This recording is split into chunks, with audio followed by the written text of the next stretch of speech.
Last night, I went to Halloween Horror Nights at Universal Studios in Orlando. I've done this several times. This year, I'm walking around this crowd, and it's generally people below 40 years old. Generally, obviously, there's a mix. I've loved it. I've done it all. And the fabric of the country has changed. I'm looking around, and like, these are young people, and they're certainly not the look and feel of the young people that I knew growing up, or certainly maybe even a generation after me. It's a whole new crop. And I believe it's because our politics have gone so far left and right, and we know that the progressive wing of the Democrat Party just owns the academia. They own the professors in high school all the way through college and grad school, and they're indoctrinating young people to be very socially progressive. That's fine. Social progression doesn't bother me. It's the fiscal part. Problem is, I think they look at people like me like I'm their enemy, not I'm here to live alongside of you. I'm their enemy. So I don't think the country's getting any closer. We're getting more bifurcated.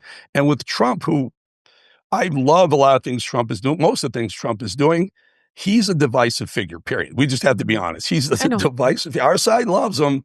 Their side cannot taste one more minute of Trump. But they also can't look away like a train wreck. So I think we're on a path that isn't really sustainable as a country. At some point, there'll be some event that brings us kind of back to the middle a little bit. And I'm hoping the middle is, for the liberal side, it's the social aspects of it. And for the fiscal and financial and, economy side, it's the conservative side of things. That's where I think we should end up being upstream. I could not agree with you more. And, that's what guys like Charlie Kirk were doing. And here's the great irony. Is that when the left loves to call everybody on the right fascists and authoritarians and racists and bigots and all of these things, Charlie was the guy holding the alt-right creeps like that at bay. Charlie didn't believe in platforming him at all. And I kind of understand when the Piers Morgans of the world and the PBDs of the world have this guy on and they call him out.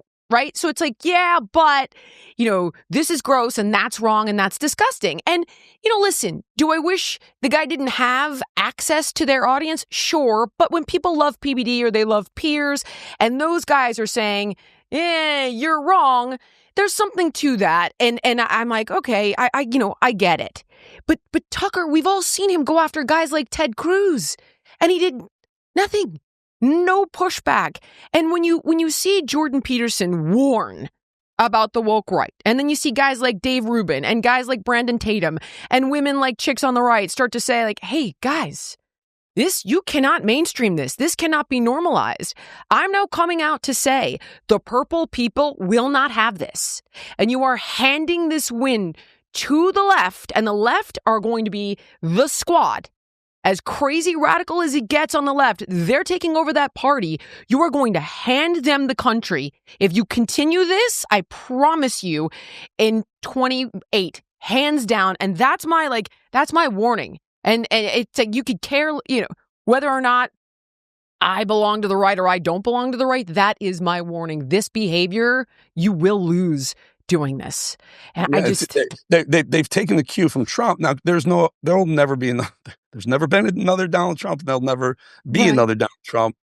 And both sides are going to try and emulate Donald Trump's success going forward. And that means, really being elevating the rhetoric, so to speak. I mean, Trump did, let's be honest, but he's now proving that he was right about so many of the things that they called him bigoted or conspiracy theorist over. Of course. He's going to be right.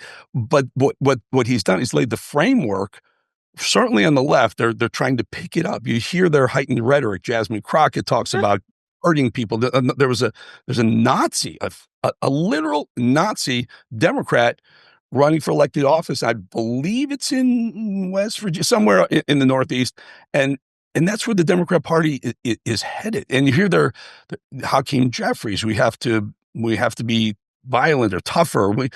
Another high-level Democrat says, we can't just use our words anymore to get our point across. Well, what does that mean? A month after Charlie Kirk was assassinated in cold blood in front of everyone, they're not pushing away from the heightened rhetoric. They're amping up the heightened, dangerous rhetoric. And there are people like who I was with, tens of thousands of them the other night at Universal Studios who looked like they could easily be radicalized into, for where they are right now, into maybe a trigger is a lot more effective than a written word, and it could get very scary for a while. I think you're right to be concerned about the future of the country. I just know that with guys like Nick Fuentes saying he loves Stalin and saying things like women need to shut the F up, blacks need to be imprisoned for the most part, we need white men in charge of everything.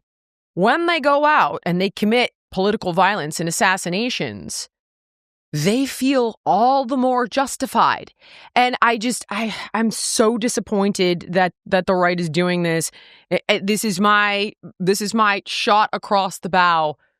Do not normalize this behavior.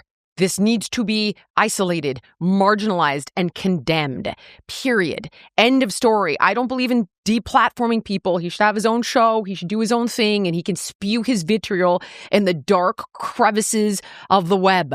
But when mainstream people on the right that are respected and have massive audiences normalize this, I promise you that party will lose in 28, and the ramifications are going to be catastrophic, because I have lived in Gavin Newsom's California, Eric, and it's bad news.